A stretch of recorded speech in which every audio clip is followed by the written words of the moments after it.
Hello, everyone. Welcome into episode 122 of the Stomp the Bus Show. I'm your host, Mark Harris. We got some interesting stuff to talk about in this show. Not too much of the nitty gritty this episode, but wanted to touch on a theme that's emerged from Arizona State spring football. So we'll start the show talking about that, then move on to some basketball transactions, touch on baseball a little bit, and then head down to Augusta National for the Masters, where four former Sun Devils, or I guess four Sun Devils, because one of them, I believe, hasn't graduated yet, are competing in the Masters. So, and I'm not a golf guy, but there was some interesting events that took place down there on Thursday. So, yeah, please like and subscribe on YouTube, rate and review on your podcast platform of choice. And remember to follow the College Huddle Podcast Network. Lots of great stuff on there with fan-focused college sports creators. All right.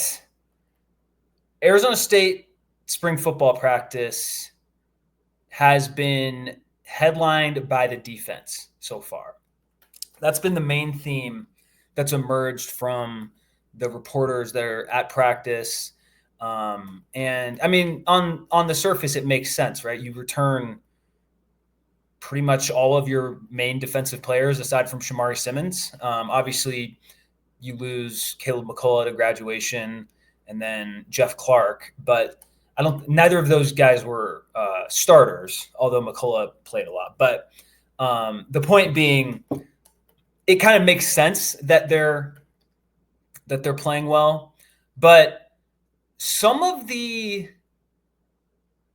reviews from the players, the coaches, and then some media that are there are pretty eye-opening. And it's interesting because last year, I don't think anyone would say ASU was led by its defense, right? When you think of last year, you think of Cam Scattaboo, you think of Levitt's emergence, you think of Jordan Tyson, his emergence as well. Dillingham, and then it's like, oh yeah, and the defense was pretty good. But I think there's a world where I guess I would say if ASU has a good season next year, let's just say it's similar to the 10-2 or better, I think we'll be talking about the offense plenty, right? Like you need to, especially with Sam Levitt coming back and Jordan Tyson coming back and some experience and some depth at the running back position. But there might be a reality where the team is really led by the defense, and the defense is kind of the unit that sets the tone. And I find that interesting just because that wasn't really something that I was thinking about heading into this year. And especially just from the defense last year, like they were a solid unit. I'll touch on this later, but they led the Big 12 in run defense in terms of yards per game. And so that's a notable achievement, obviously. But there were definitely some games where they had rough outings, or even some parts of games where they didn't play that well, like second half against BYU, right? I mean, heck, you could argue the season changed, or not the season changed, but the worst play of the year was in the 4th and 13 against Texas, right? Like, so, but you could also argue on the flip side, well, they held Texas. I looked this up today, again, just because it was such a great day by them, but like they held Texas to 1.8 yards per carry in that game. So the fact that they were even in overtime is a testament to the defense. And so you could go both ways. But my point being is like the defense was good, not great last year. Whereas the offense, like there were points of greatness, right? Like some of the, instances with Levitt and Tyson, their connection was like, it was just a mind meld at times. And then you have Scattaboo. And so like, that's what really sticks out from last year. And here we are in spring 2025 at camp. You have Sam Levitt. This is a quote from Levitt on Tuesday from Sun Devil Source. Quote, "I just told Keyshawn Elliott, y'all are probably the best defense we'll see. They're just so cohesive. The way they communicate is really special to play against." I mean, I hope that Sam Levitt is right. That would be freaking awesome if the ASU's defense ends up being the best that the Sun Devil offense sees this year. I think it's realistic, right? Just because of how much is coming back, and the fact that it's not like the Big 12 is this conference of elite defenses. Now it helps that you'll get Texas Tech is such a wild card because they're spending so much in the portal. But it helps that you'll see the Red Raiders in Tempe as opposed to in Lubbock, right? Like that's just you'd much rather play them at home than on the road. So that's good. You have to play Utah on the road. I mean, ideally, if we're in a scenario where ASU's defense is clearly better than Utah's defense in Salt Lake City when ASU plays, then that's a fantastic thing for ASU this year. Like there's no doubt about that. So, but aside from that, Mississippi State's defense probably won't be that good. TCU, Baylor, we'll see. Houston's defense was actually better than people think, but you get them at home.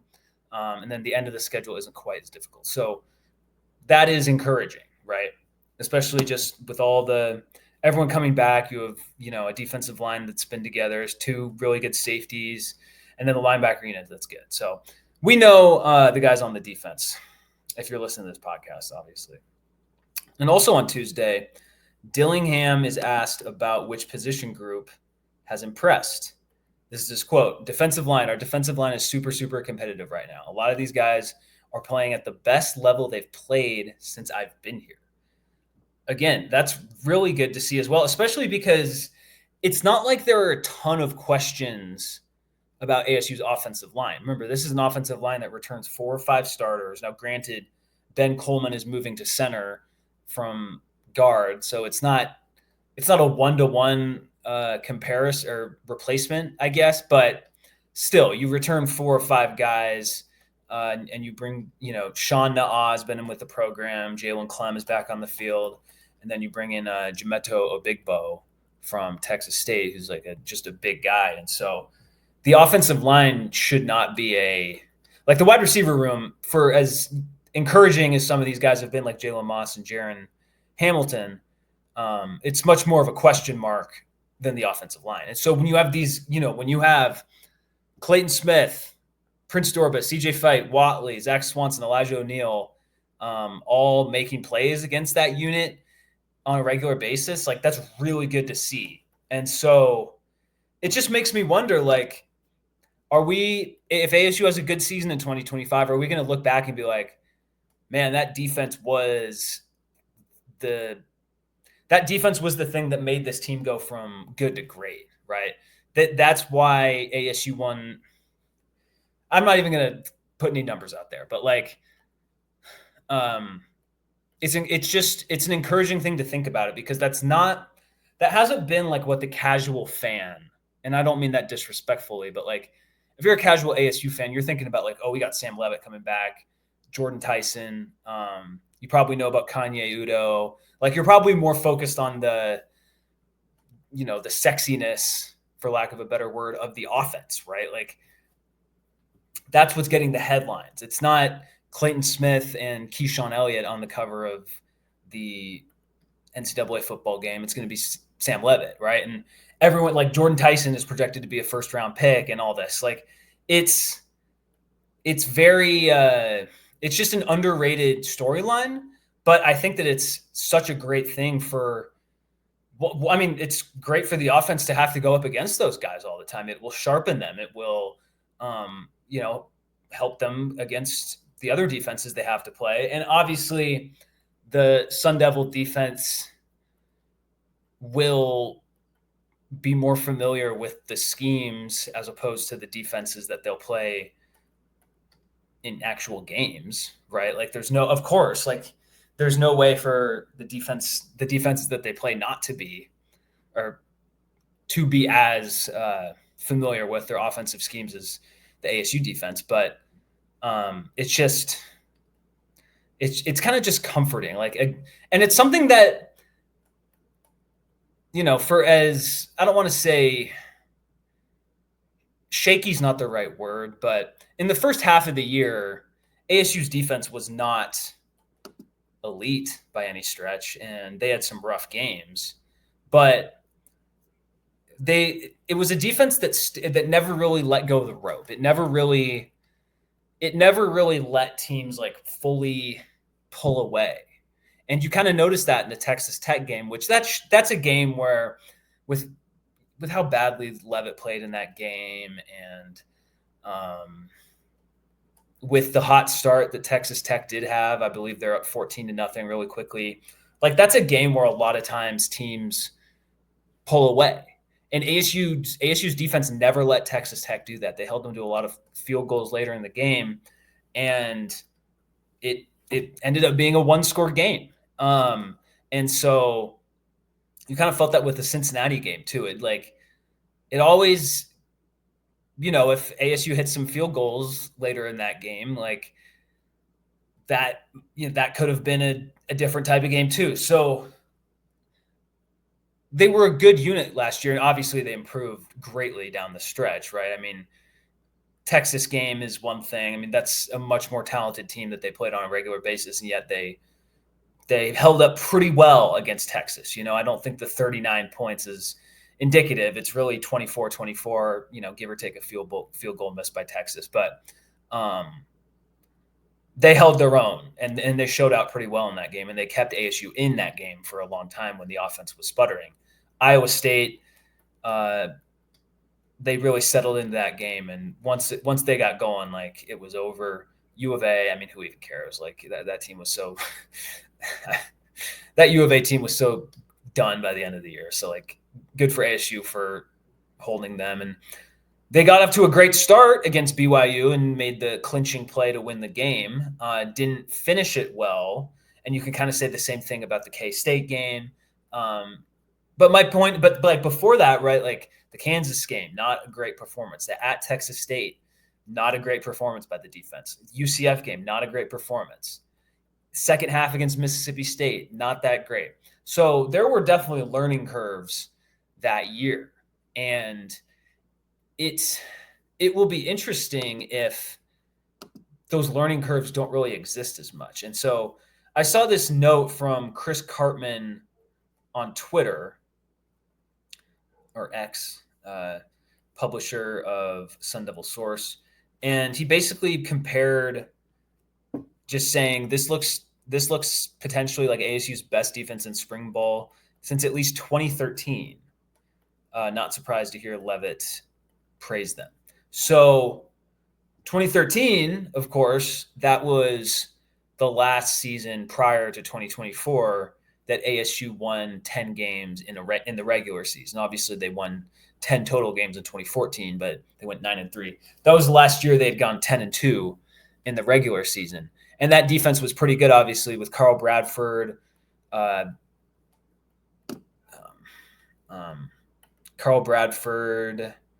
Demarius Randall, Will Sutton, of course, Davon Coleman, two guys with 8.5 sacks, and Bradford and Coleman.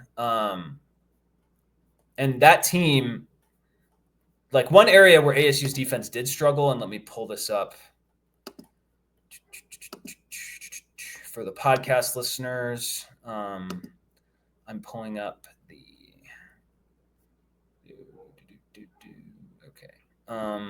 the individual stats for ASU last year. So one area where ASU did kind of struggle on defense last year was rushing the passer. And I have the sacks loaded up. Like, Clayton Smith was the team leader in sacks with 4.5 sacks.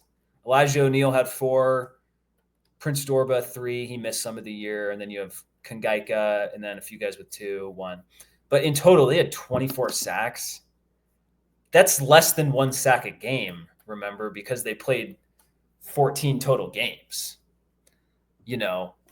That's not anything to write home about. And for as good as the defense was, right? Like, they played good defense in spite of not being able to get after the passer.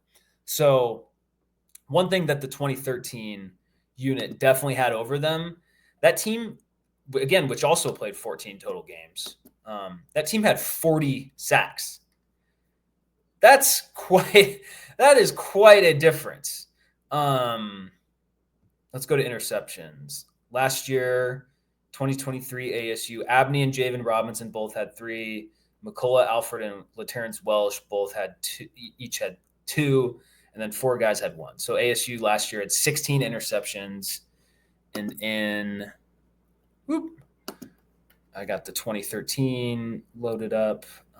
In 2013, ASU had 21 interceptions. So obviously, like the 2013 ASU defense was much more disruptive than the defense was in 2024. But interestingly, ASU in 2013, they allowed 26.6 points per game. And in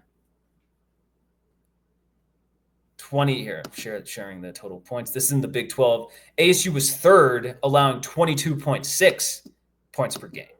So I would much rather have the defense that is less disruptive and just gives up fewer points, which is what ASU had last year. And they can just build on that this upcoming season. So the fact that ASU gave up 22.6 points per game, was 3rd in the Big 12, and by the way, beat both of the teams, BYU and Utah, who gave up fewer points per game than them, beat them head to head, is impressive considering the fact they did it without a great on paper pass rush. Now, I will say, like, there were plenty of times when ASU applied pressure to the quarterback, but they didn't always convert with the actual sack. And I feel like the perfect example of that last year was the Kansas game. There were definitely times when they almost had Jalen Daniels and he would roll out and make a play or something. So that's something to work on, but it's also incredibly encouraging to hear Dillingham be like, yeah, like the defensive line, not the defense, the defensive line is leading the way in camp. And they're the unit that has impressed the most, all while going up against an experienced and I'd say fairly talented offensive line in practice. So it's I mean, if this defensive line can take a step forward, then that unlocks so much for this defense, because you have to blitz less, which is not like they were blitzing all the time last year anyway, but it gives you the option of blitzing less often. And when you do blitz, you can mix it in, and then it can just be more devastating with Crook and Elliott leading the way from the linebackers. Obviously, it helps the defensive backs and all that, but this is football 101. Like, a better defensive line will make your defense play better. And if your defense plays better than it even did last year when it was pretty good, right? Again, this is a team that, share this tab. This is a team that led the Big 12 in rush yards per game by 6 yards a game, ahead of Kansas State, which is like one of the best, this is Kansas State. Like, they're like the kind of the standard, or one of the standard teams like in the Big 12 on defense. And you were, basically 6 yards per game better than the Wildcats defending the run. And so you did this last year when your defensive line presumably wasn't as good, and you still led the Big 12 in rush defense. Now, if Clayton Smith, if Prince Dorba, Swanson, Kangaika, O'Neal, CJ Fight, all these guys are even better than they were the year before, that's just going to help you that much more. And all of the, tying it back up, like, this just gives the offense so much more room for error, so much more wiggle room. And that's good to see too, because again, like, every year is different, right? Like, we can say, and this applies to the defense too, but like, it's you can't just roll the ball out and repeat what happened the year before. And especially early on this year, like when they're playing some of the lower tier opponents, like, it's just going to be good for ASU to really be able to kind of understand that its defense is a solid unit and it doesn't put pressure on Levitt. It doesn't put pressure on the running backs to kind of go out of their element too much. And it gives Levitt more time to mesh with these new receivers beyond Jordan Tyson and Malik McClain. So, I mean, I'm kind of just talking in circles here, but it's just good that the defense is playing better. It's at a better spot now than it was at this time last year. And so you can just keep building on that. And, having a defense like that, because let's look at ASU's game results last year. So you can have much more blowout results if the defense continues to improve and just plays better, like you did in week 1 last year against Wyoming. Now, I get it. Like, you're going to play better teams on average than Wyoming, but instead of beating Texas State by 3, maybe you beat them by 17 this time. And I say that because Texas State's just going to be, they're probably going to be worse than they were last year. They had a pretty loaded roster for a G5 perspective last year. You can put some distance between you and Kansas. You can not get ran over the way you did against UCF fairly late in the season. I mean, that was not a great defensive performance against the Knights. There were a lot of times that year or in that game where it just it felt like Harvey was just running all over them. So an even more tightened up defense in the third year under Brian Ward with guys who have already been on the field for a Big 12 champion the year before. It just opens a lot more stuff. Opens a lot more stuff up for ASU.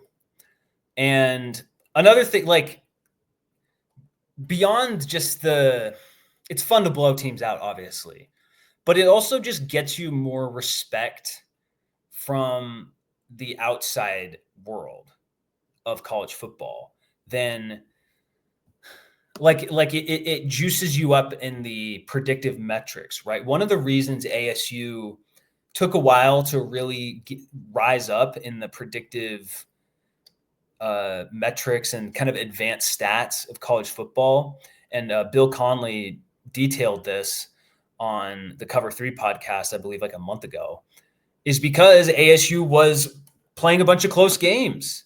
And if you're just in all these close games, like, sometimes the ball doesn't bounce your way and you lose. And, and just having a better defense lessens the likelihood that you're going to be in as many close games, because you'll get a third down stop. Maybe it's just some nondescript third down stop in the second quarter, and all of a sudden you go up, you lead at halftime 17-7 instead of leading 17-10 or 17-14 at halftime, all because you just made one third down stop that you wouldn't have made the year before because your defensive line is better, generating more pressure. Your defensive backs are even more in tune with the system, and so there's less space. All this stuff, it just comes together like on one or two more extra plays, and all of a sudden that just, instead of being within a score until the fourth quarter, you're kind of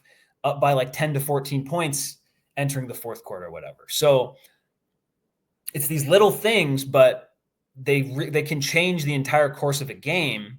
And this is kind of the stuff we saw later in the year, right? I mean, the Kansas State game is a good example. And, the BYU game, you had that in the first half. And, as Retzlaff kind of got cooking there in the second half and BYU waged a comeback, you at least had the big lead to work as insurance, right? And so it would have taken BYU being perfect in the second half for them to actually win that game. They make a mistake, aside from some weird clock management stuff at the end from Dillingham, like that was it. And so all of this is just to say, like, a better defense, a defense that doesn't need to take as long to kind of get rolling, right? Because there was a huge difference between first half of the year ASU defense and second half of the year ASU defense. Like that's just undeniable. First half of the year ASU defense gives up 28 points in regulation to Texas State. Second half of the year ASU defense gives up 24 points in regulation to Texas. Keyword is in regulation. Obviously, Texas scored more in overtime, but anyway. But it's just something to watch, and it feels like the depth is pretty good there too. You worry about nickel with Shamari Simmons leaving, but you bring in Breedlove from Purdue. You have Montana Warren there. You have Boogie Wilson. Your two safeties. That's a pretty big luxury. Like having Rouser and Alford back there, who have both played a year in the system, that's a good place to be on the defensive backfield. You're in good shape with the corners, with Abney and Robinson, and Rodney Bimich is impressed in camp. Talked about the defensive line. Linebackers in good shape. I haven't mentioned Martell Hughes, who made some strides last year as a freshman. So there's just a lot to like about this defense. And, it's great that if you're Sam Leavitt, this is who you get to practice against, it's going to be easier when, you play Houston or you play Utah on the road. Well, it's like, okay, I've been practicing against this pretty good unit in Tempe all spring and during the summer. And it's just, and during the week. Right. So just wanted to touch on the defense. And I just think there's a reality where if ASU has a good season, like we're anticipating and hoping for, I think the defense can play a much bigger role than the average observer might think. And I want to thank the media members and I honestly also the Dillingham and Leavitt for just giving good quotes and providing some insight there for the fans to just kind of understand where that unit is going. So I'll wrap this up by saying ASU has an open practice again on Saturday night. It's going to be at the practice fields in Tempe. So if you're a fan, you want to see these guys in action, you know what to do on Saturday night. Head down to the Kajikawa practice fields and see these guys in action. All right. Time to switch gears, and not in a good way, to Arizona State men's basketball. We know where two more of the outgoing transfers are going. Jaden Quaintance is going to Kentucky, which isn't really that surprising considering he had originally committed there last year. And then Austin Nunez going back to his hometown of San Antonio. He's going to play for the UTSA Roadrunners. So that's where those guys are going. We have a new entrant into the portal, that being Amir Ali.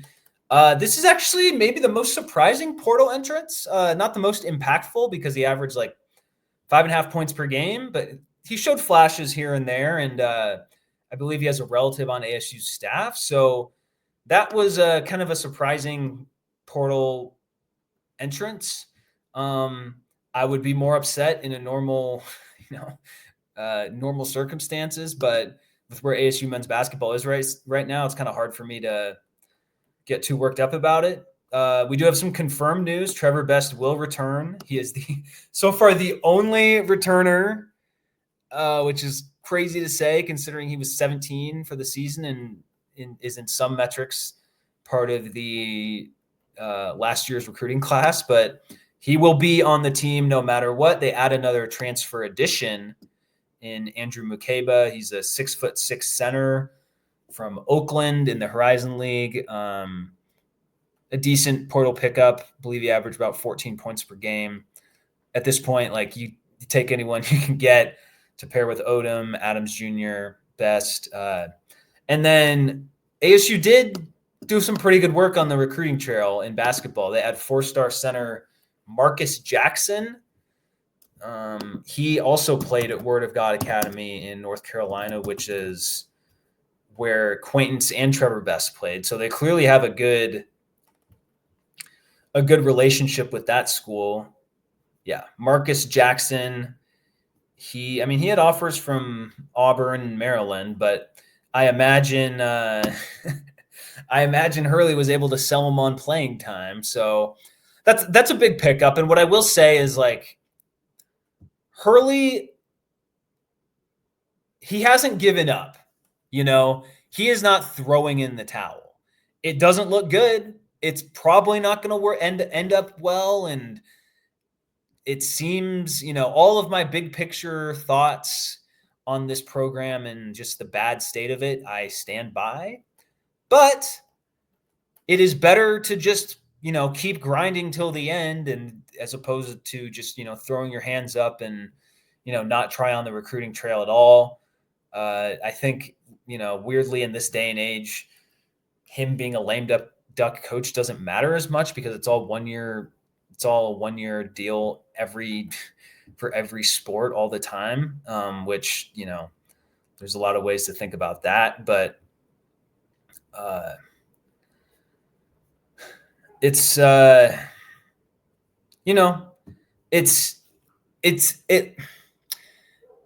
there's at least some, it's tough for me to say there's some hope, but there's more hope now than there was before, right? I guess that's a good way to put it. Like in, episode 121, when I first showed the ASU men's basketball transfer portal tracker, like they were in worse position, right? They just were. So, and I say that even with losing Amir Ali, getting, you have 2 4-star, I'll say Zion Pitt's a big man. You have the Icelandic center who's 7 feet tall.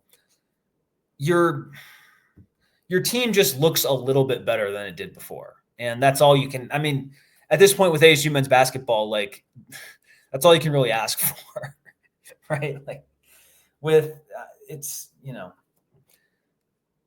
like I said, I don't really change my big picture thoughts on the men's basketball program, but it's better to add pretty good players than not, especially when you're losing a good amount of players already. It's just it's just, I don't know. You just kind of throw your hands up at this point. It's like, okay, like I'm glad that we're getting a 4-star center, and I'm glad that like we're getting some transfer portal additions, but it doesn't change the main outlook of what this program is going to be. But at least you're probably just in a little bit better position than before, and that's all we can ask for right now as ASU fans. Like it's just it just seems like this is kind of a 1-year deal, and with Hurley, and that'll be the end of it, because even as, slightly positive as I've been with adding Maurice Odom and Marcus Adams Jr., Mukeba, Pitt, Jackson, getting Trevor Best back. Who knows about Adam Miller? Still a question mark. With all of those moves and what the roster looks like heading into next season, it's just like there's just not a whole bunch to be excited about, but you're just slightly better off than before. It's like if you're trapped in the desert and you ran out of food, you ran out of water, and all of a sudden you stumble upon like someone who left half a granola bar and a quarter left of a plastic bottle of water. It's like, oh, okay, cool. I can keep on going for another day before I die instead of dying today. Like, you're just in a little bit better position, but like, I mean, that's where we're at with the ASU men's basketball. So I hope he just continues to prove me wrong, right? Like I ultimately want ASU men's basketball to win, and even though there's not really a lot to be hopeful for, at least it's slightly better than before. So, that's me repeating myself like 5 times in a row, but. Yeah, that's the end of that. We'll see what Hurley has cooking on the recruiting trail moving forward. I do want to touch on some Arizona State football recruiting. They've added a few guys in the portal, and they're up to number 14 in the 24/7 ratings. And with 10 players recruited already, it's a pretty good start to the class. They only have 2 4-stars, those being Israel Briggs and Jake Fetty, but they added Julian Hugo, an edge player from Cibolo, Texas. He's a 3-star, but he's 89 overall. That's a pretty good, 6'4", 250. Like he's excuse me. He's right on the edge of being a 4-star. And, I think they're in the mix for a guy named Landon Barnes out of Texas as well. He's a 4-star. And, it's just good to see ASU kind of picking up steam on the recruiting trail. Tons of guys from Texas. Let's see. 1, 2, 3, 4, 5. Half of their 10 commits are from Texas. 3 are from California. And then you have Jalen Williams, who committed from Marietta, Georgia. This guy is a corner. He's a 4-star on Rivals, or at least was. And Zeth, too, is from Peoria. So good start to the class. Here, I want to – let's see if I can show this on the screen. But okay, yeah, here we go. This is the team composite rankings. And it's really weird at this time of the year. And so, ASU is not going to finish number 14 overall. But there's a pretty good chance they finish in the top 25. And that's a good mark for a program like ASU. And one thing that sticks out, and so you see Kansas, they're all the way up at 6, with Ohio State, A&M, Notre Dame. They're not going to finish. They're going to drop like a rock. They already have 14 commits, 87.3 average. Louisville at 8, 13 commits, 87.2 average. See, Oregon's at 9, but they're at a 93.7 average. That's a really good start. Illinois is kind of right where ASU is at, 88.25, 12 or 11 commits. Syracuse, 14 commits, 86.36. They're going to drop like a rock. ASU, 88.48. ASU is going to drop a bit in this ranking because you have teams like Tennessee. See, Florida State, they're not that much. They're barely, they're much closer to Florida State in the rankings than they are, than you might think. So Florida State will probably pass ASU, but it won't be the average player might not be as different as you think. I think Georgia, they only have 5 commits so far. They're going to rise up in the rankings, right? Auburn, 91.98. They're going to rise up in the rankings. So there are teams that are, Alabama, 94.58. They're going to rise in the rankings. So it's a weird Texas, 92.95. There are some heavy hitters lower in the rankings. You see Florida, 92.61. I would say Houston, but it's just based off one quarterback. I don't. That's kind of a weird average ranking. So my point being, ASU was kind of doing the best of both worlds. They're getting fairly high level in terms of the average ranking recruits, and they're, the volume is there as well. So they're having a bunch of guys on campus this spring for visits, and we'll see if some of these bigger fish are actually able to come to ASU. It would be pretty cool to finish with 4 or 5 4-star recruits. I think that's pretty possible, right? And there's a chance Hugo, who was added today, there's a chance maybe he moved up to being a 4-star. Who knows? Briggs and Fetty are already 4-stars, and just it's good that the just average recruit and the overall recruiting class is improving for ASU off the heels of a Big 12 championship and a playoff appearance. So keep it rolling on the recruiting trail, Kenny. I love to see it. All right, baseball. Going to touch on baseball real quick. Kind of a disappointing series against U of A. ASU is now tied for 3rd tied for third in the Big 12. Man, with three other teams, K-State, Arizona, and TCU at 8-4 Big 12 records. Kansas and West Virginia are ahead, but not ahead by that much. So it was tough for ASU, especially to lose that game on Friday, but they made up for it a little bit by winning on Sunday. Cole Carlin out of the bullpen, great performance to really stabilize things. And then ASU drops 20 runs. I forget who they played on Tuesday against a smaller school. It's pretty irrelevant. So overall, they drop out of the top 25 with that series loss to Arizona. But I mean, 22-11 overall. They're in good shape to make the tournament. Keep it rolling at Cincinnati. Cincinnati's a good team, right? 19-13, 6-6 in the Big 12.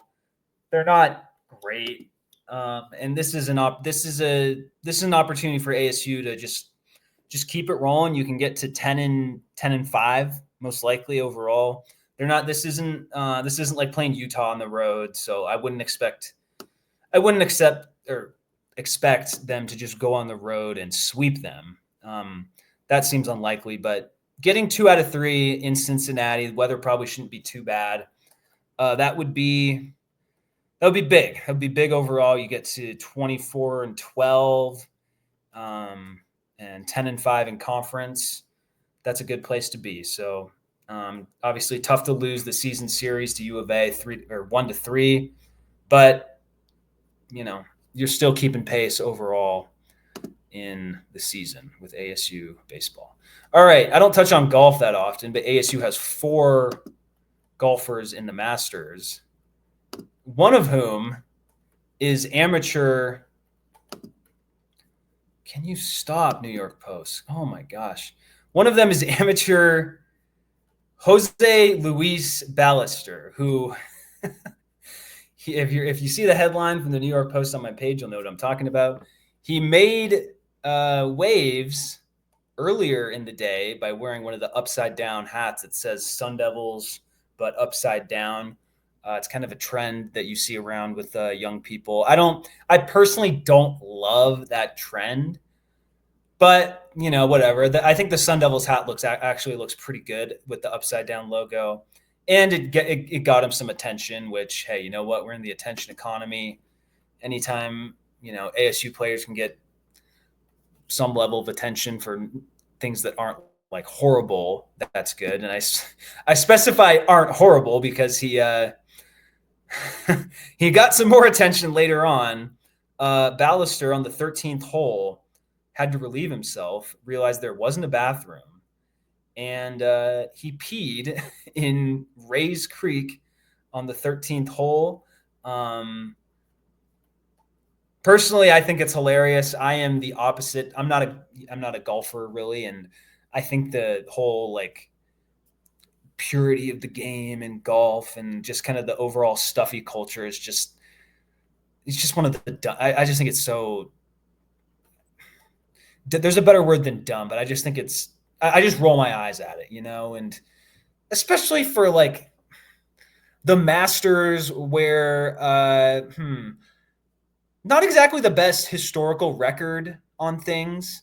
So forgive me if I'm not up in arms of someone taking a leak on the course in an area where there was no bathrooms, especially given the Masters history of basically excluding Black people for most of its history and not really letting women in until after the 21st century, or I guess I should say after the 20th century concluded. And, I guess I just don't have this reverence for it, ultimately it's just, it's still a golf course. I know that people might not agree with me, but this is the view of the creek. I got the New York Post article here, and Ballester, when asked about it, asked if there would be some blowback. His quote was, "They saw me. It was not embarrassing at all for me. If I had to do it again, I would do it again." Jose Luis Ballester, you are one of my favorite Arizona State athletes. I wish you the best. I don't think you'll have a chance to win the Masters, but If it's not you, hopefully John Rahm or our boy Phil Mickelson wins it. And hey, maybe that leads to more money for the Sun Angel Collective. Wouldn't that be nice? Use some of the Masters money to keep funding ASU sports. All right. Pretty much touched on everything. ASU women's basketball, Molly Miller is kind of making waves in the transfer portal, which is good. Need a roster rejuvenation there. Nice to see that. ASU hockey is actually really making some waves in the transfer portal as well. It's kind of it's starting to come into fruition that they really have more things to offer than your average college hockey power. And so this could really be an important offseason where they're already getting some guys. I believe they got a guy from Arizona, I believe from Michigan Tech, who transferred. I think they got a guy from Duluth. So they're becoming a more well-known hockey program, and that's really good to see. And it could – I mean, I don't think this team is really that far away from taking home some serious hardware. Considering Western Michigan and Denver, two teams that ASU was like pretty much evenly aligned with, right? They split the series against Western Michigan. I believe they won the overall season series against Denver. Those two teams are in the Frozen Four, the Final Four for hockey. And so that shows me that ASU is really not that far away from some high-level competition. And so adding more guys in the portal, like that's a really good place for them to be. I think that's all from this show. Please like and subscribe. Rate and review on your podcast platform of choice. Follow the College Huddle on social media. And as always, go Devils.